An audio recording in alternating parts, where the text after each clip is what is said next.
Je voudrais parler maintenant de cet homme qui a tellement compté dans ma vie, qui a été un peu mon père adoptif, un peu dans tous les domaines.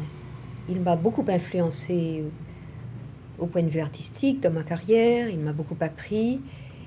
Et puis, ça a été un grand ami, ça a été quelqu'un qui m'a appris un peu les relations humaines, les liens, comment on doit se comporter dans la vie, comment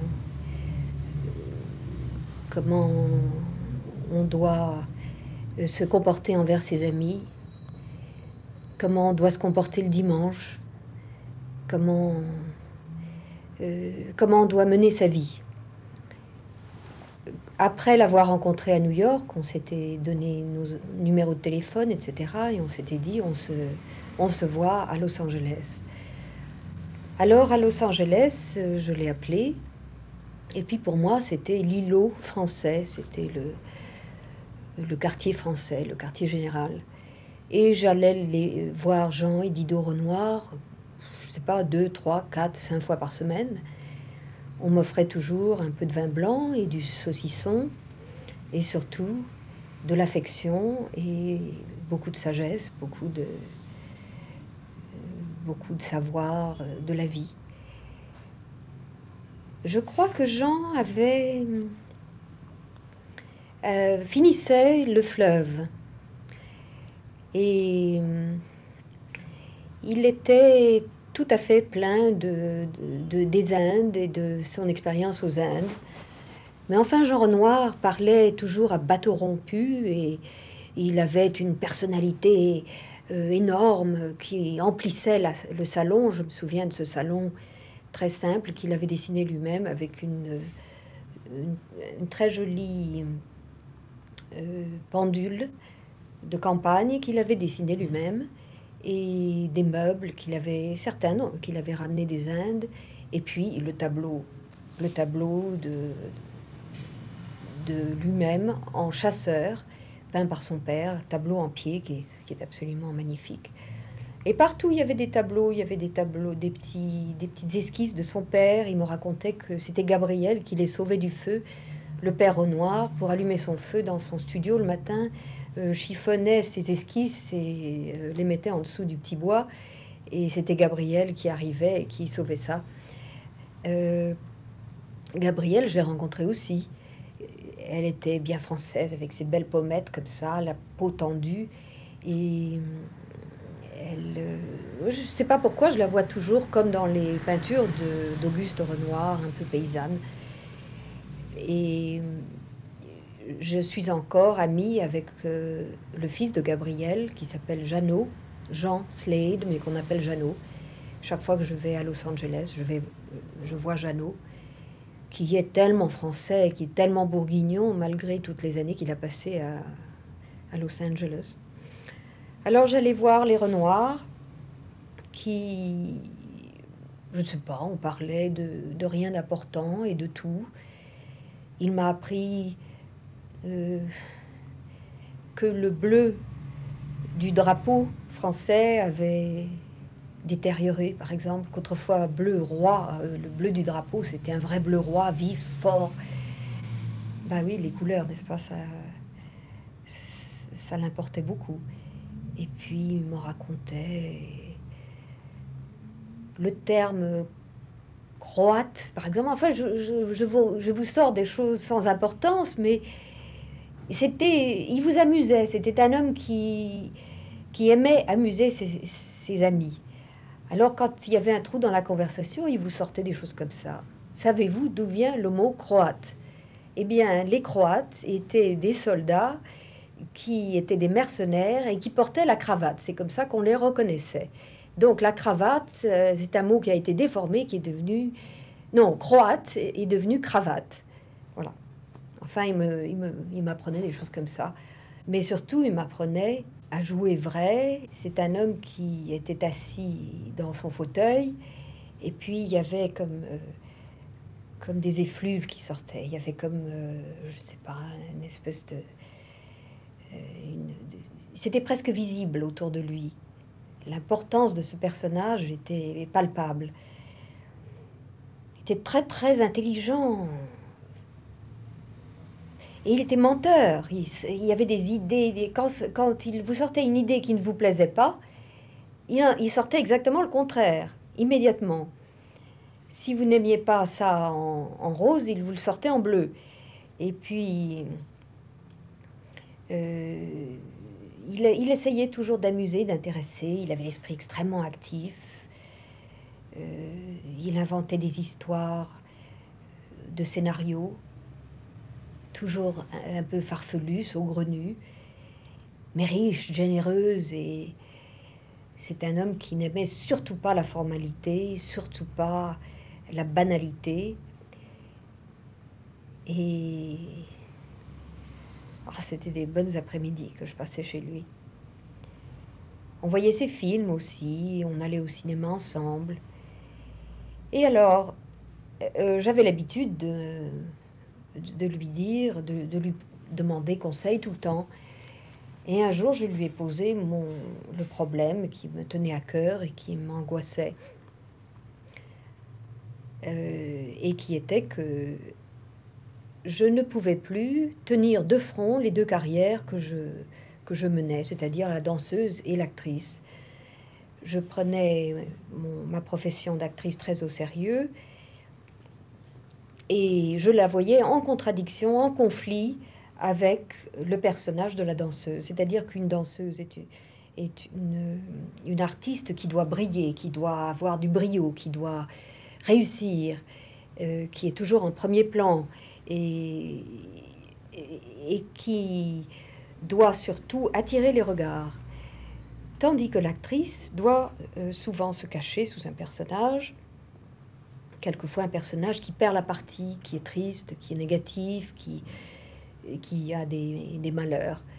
Et ces deux personnages étaient en conflit en moi. Je ne pouvais pas, à 10 heures le matin, aller au cours de danse, faire la vedette au premier rang, etc. Et puis ensuite, jouer Lily ou jouer des personnages en demi-teinte, plus effacés. Et je lui ai parlé de ceci. Je lui ai dit, je suis en conflit et ça me... Si je continue à faire les deux métiers, il y en a un qui va souffrir et je me sens très mal. Et il m'a dit, écoutez Leslie, je ne sais pas si vous êtes une danseuse, parce que moi j'y connais rien, mais je crois que vous êtes une actrice. Et il m'a rendu un grand service, il m'a fait un cadeau magnifique. Il a écrit une pièce de théâtre pour moi, pour m'apprendre à devenir actrice. Il a écrit Orvet, que j'ai joué à Paris avec lui. Alors là encore, j'ai demandé d'avoir des vacances.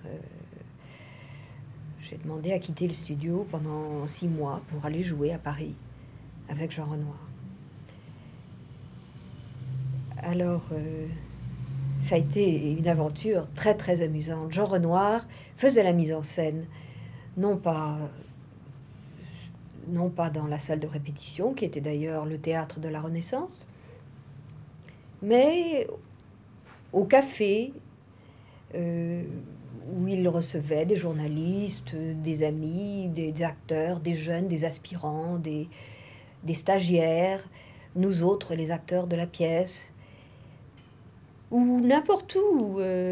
On allait se balader, il nous montrait une maison, il nous montrait des films de lui, il m'emmenait, il savait que je n'aimais les châteaux, alors il m'emmenait, c'est lui qui conduisait à cette époque-là, il avait toujours une merveilleuse Jaguar, et lui et Didot m'emmenaient à Malmaison, voir le château de Versailles. On allait voir des châteaux comme ça, et pendant toute la journée, c'était un feu d'artifice, d'explications, de philosophie, d'anecdotes amusantes qui m'enrichissaient, et puis qui faisaient leur chemin, il bâtissait sa mise en scène. Et la mise en scène de cette pièce d'Orvet, dans laquelle il y avait Paul Meurice, Raymond Bussière, Joanneau et d'autres merveilleux acteurs, s'est passé sans que nous nous en rendions compte. La pièce de Jean Renoir, Orvet, a été reçue par des critiques très partagées. C'était dans les années 50, vers 55 ou 6, et c'était une époque assez formelle au cinéma comme au théâtre. Les styles étaient bien définis. Le cinéma, je crois, était assez rigide à cette époque-là. Et l'apparente confusion du style de Renoir a surpris beaucoup de critiques. C'est-à-dire que Renoir n'a jamais bien défini le drame et la comédie. Pour lui, tous les deux faisaient partie de la vie, et les moments les plus dramatiques s'accouplaient toujours de comédie ou même de bouffonnerie, et vice-versa. Et la comédie était souvent pour lui très tragique. Donc cette pièce avait un charme qui a été bien apprécié depuis, et qui a été un style qui a été reconnu, suivi. Par exemple, je pense au travail de Buñuel, où il y a toujours de la bouffonnerie en même temps que des incidents très noirs, très mystérieux, tragiques et oppressants. Eh bien, cette pièce de Renoir avait ce côté surprenant de mélanger les deux styles. Et je me souviens qu'une actrice mourait d'un côté du théâtre avec une péritonite aiguë, tout en hurlant, tandis que de l'autre côté, Joanneau, qui faisait le valet, faisait des blagues avec un fort accent anglais, et que le public était très partagé, ne savait pas si on devait pleurer avec la péritonite ou rire avec le battleur anglais. Et moi, au milieu de tout ça, je détonnais aussi sur le comportement qu'on attendait d'une vedette hollywoodienne, etc. C'est-à-dire un comportement respectable de grande dame. J'étais habillée en sauvageonne, les pieds nus, avec une robe déchirée, et je m'asseyais carrément sur scène pour manger un poulet. Et puis, je me souviens d'une scène qui a beaucoup choqué les spectateurs, où je disais vous voulez-il de moi? Et le Meurice me disait très choqué, mais enfin, on ne fait pas des propositions comme ça, c'est la première fois. Et je disais, mais pensez-vous, la première fois, c'était avec mon père. Il était saoul, il voulait mettre le feu à la maison, alors il fallait bien le calmer, hein. Et alors, j'entendais le public qui faisait des comme ça, qui était très choqué de ce naturel.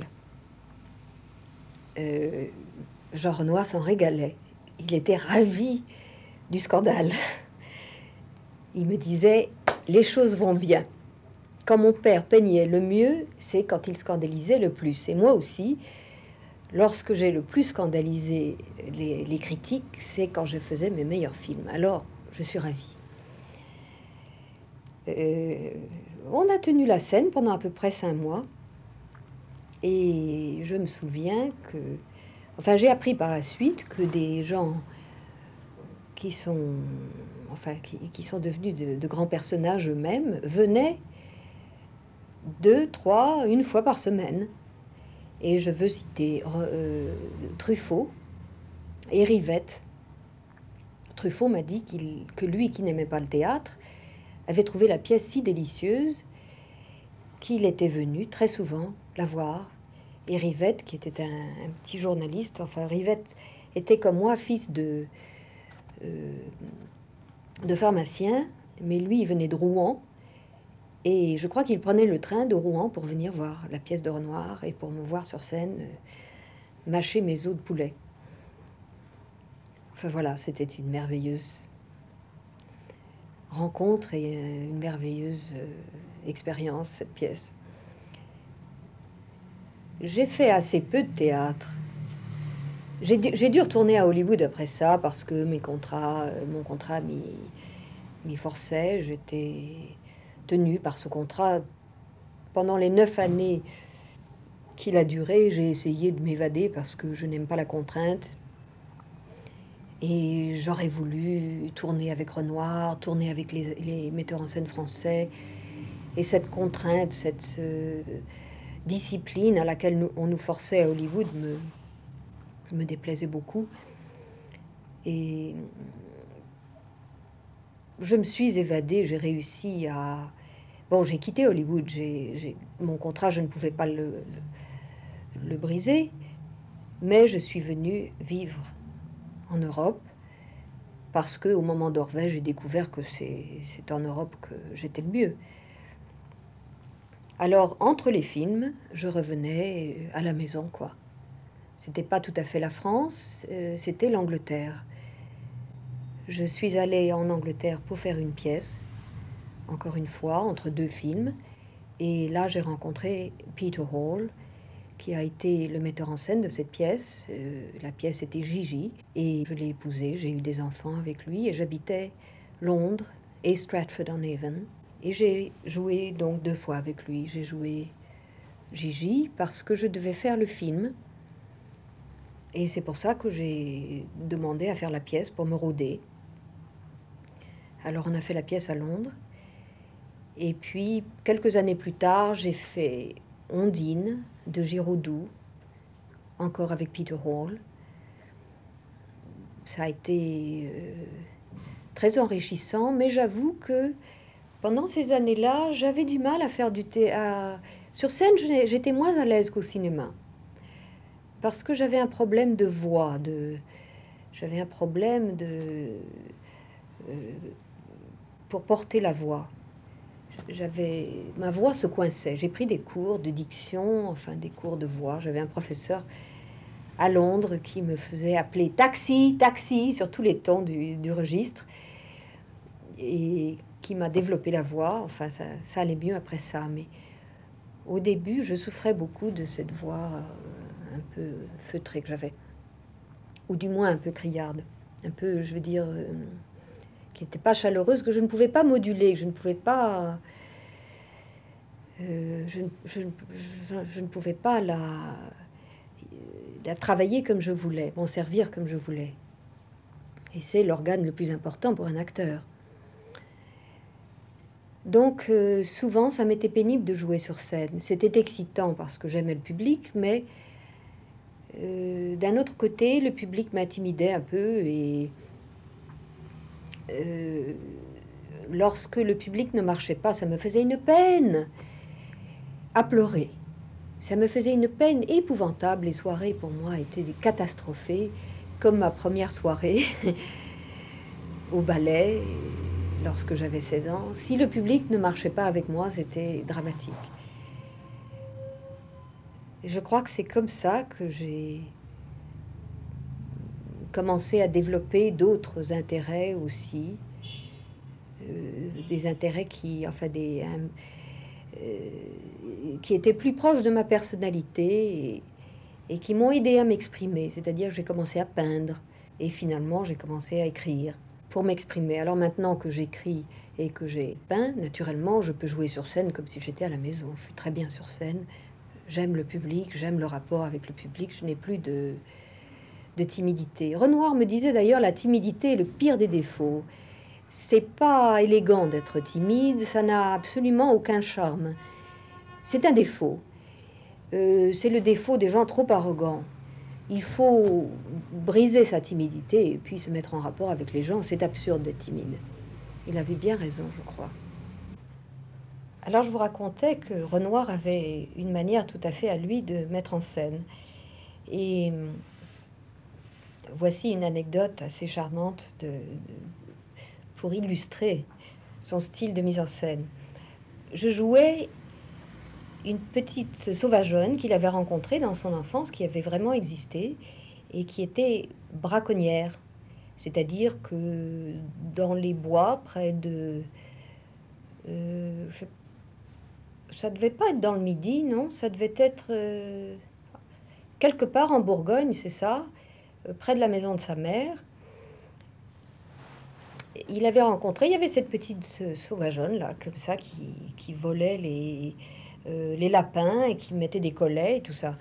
Il a d'ailleurs eu plusieurs personnages dans son œuvre de braconnier.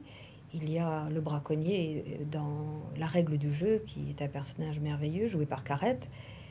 Et donc, Renoir voulait m'inspirer, voulait me montrer euh, le style que je devrais avoir dans ce personnage. Il voulait que je sois très libre et très naturel, tout à fait pas du tout civilisé. Alors il m'a dit, Leslie, je vais vous passer un de mes films et je crois que vous allez comprendre comment je vois le personnage. Alors moi, je m'attendais à je ne sais pas, à aller voir une actrice de qualité, une actrice bien connue, une actrice qui aurait donné une jolie performance dans l'œuvre de Renoir. Et il me dit, ben, je vais vous montrer Boudu sauvé des eaux. Et alors j'arrive à la projection et il me dit, voilà, regardez bien Michel Simon. C'est comme ça qu'il faut jouer Orvet. Alors, je ne sais pas si vous avez vu le film, mais le personnage de Michel Simon, c'est un personnage tout à fait antisocial et enfin, délicieux, mais ça n'avait pas grand-chose à voir avec ce que j'étais à cette époque-là. Mais j'ai très bien compris. C'était comme ça qu'il voyait Orvet, et c'est comme ça que j'ai joué Orvet, à la Michel Simon. Gigi. Alors Gigi, ça a été très bien aussi. Ça s'est passé parce que, voilà, c'est le producteur Arthur Fried qui un jour m'a dit Leslie, votre carrière de cinéma me rend triste, il faut qu'on fasse quelque chose ensemble à nouveau. J'avais fait Lily auparavant et il me disait qu'est-ce que c'est que ce petit personnage minable et triste. Moi, je vous ai fait Glamorous Star. Et maintenant, il est temps de reprendre un beau personnage. Qu'est-ce que vous voulez qu'on fasse ensemble? Et je lui avais proposé Gigi. Alors, il a fait écrire le scénario et tout ça. Et d'ailleurs, la première version devait être une version tout à fait simplement la pièce telle qu'elle est écrite par Anita Loos, d'après le roman de Colette. Et puis, étant le grand producteur qu'il était, Arthur Fried a eu l'idée d'en faire une comédie musicale parce qu'il s'est dit que l'histoire s'y prêtait bien et que le film avait été très bien fait par les Français, donc c'est pas la peine de le refaire. Et bon, je suis arrivée à Hollywood pour faire ce film et je me suis dit, les données sont trop bonnes, la mayonnaise va tourner. Nous avions le meilleur scénariste, la meilleure musique, le meilleur dessinateur de costumes. Tout était merveilleux. Le meilleur metteur en scène, naturellement, Minelli. Et puis, il y avait Chevalier et Jourdan. Et je me suis dit, oh là là, c'est dangereux tout ça. On va se prendre au sérieux et ça va mal tourner. Et je me souviens que je faisais très très attention à ce que on ne se prenne pas trop au sérieux, parce que ça peut arriver, ça. On peut avoir de tellement bonnes données que on n'essaye pas, on ne fait pas d'efforts, on ne recherche pas à faire mieux, et le film tourne mal. Et d'ailleurs, c'est presque arrivé, parce que nous avons eu, lorsque le film a été terminé, ils ont fait une première preview, une première séance publique, secrète, on n'a pas prévenu le public, on leur a passé le film, et ça a été un bide. Le film était lent, long, un peu pondéré, un peu lourd, et c'est après avoir vu cette réaction du public qu'on a coupé à peu près 10 ou 15 minutes. Ensuite, on l'a repassé encore une fois dans une preview qui n'était pas... enfin, le public n'était pas averti. Et cette fois-ci, le film avait beaucoup d'entrain, a très bien marché. Et ce film a été un tournant aussi dans ma carrière parce que c'était un film, c'était un personnage heureux, un personnage qui gagnait, qui savait ce qu'elle voulait et qui l'obtenait. Et c'est la première fois que je jouais un personnage comme ça. J'avais joué toujours des personnages qui perdaient, à qui on donnait des leçons pénibles, des personnages qui passaient par des des aventures humiliantes et qui n'en sortaient pas. Et vous savez, les personnages que l'on joue vous attaquent le moral. Moi, je connais des actrices qui ont joué des assassins, des meurtrières et qui n'en sont jamais, qui ne s'en sont jamais remises. Ça peut être très déprimant parce que si on joue vraiment bien, on entre dans la peau du personnage et on devient le personnage. Il faut devenir le personnage. On est second, on disparaît. Moi, Leslie, je disparais. Je deviens ce personnage qui joue, qui passe par quelquefois des situations terrifiantes. Par exemple, quand j'ai joué Paris brûle-t-il, j'ai été tellement détruite par la grande scène où mon mari était emmené par la Gestapo dans le train à Bestiaux que j'ai mis au moins une semaine à m'en remettre. J'étais brisée. Et chaque fois que je jouais des rôles comme ça, dramatiques, ces rôles m'influençaient beaucoup et influençaient ma vie. Autour de moi, mes amis se disent « Mais qu'est-ce que tu as? Pourquoi tu es déprimée ?» Je leur disais « C'est très difficile de comprendre ce qui se passe avec les acteurs lorsqu'ils jouent. » Enfin, Gigi a été un rôle, au contraire, gagnant, qui est resté en moi, qui m'a rebâti mon côté positif et qui m'a redonné confiance en moi. J'ai joué la seconde pièce de Jean Renoir à la télévision américaine, la télévision directe, la télévision publique. C'était Carola, c'est une pièce qu'il a écrite, je crois, pour Ingrid Bergman. Il aimait aussi beaucoup Ingrid Bergman. C'était une grande amie à lui. Et c'était un rôle taillé à sa mesure. Je l'ai joué et c'est un rôle qui m'a beaucoup enrichi, mais qui m'a beaucoup coûté.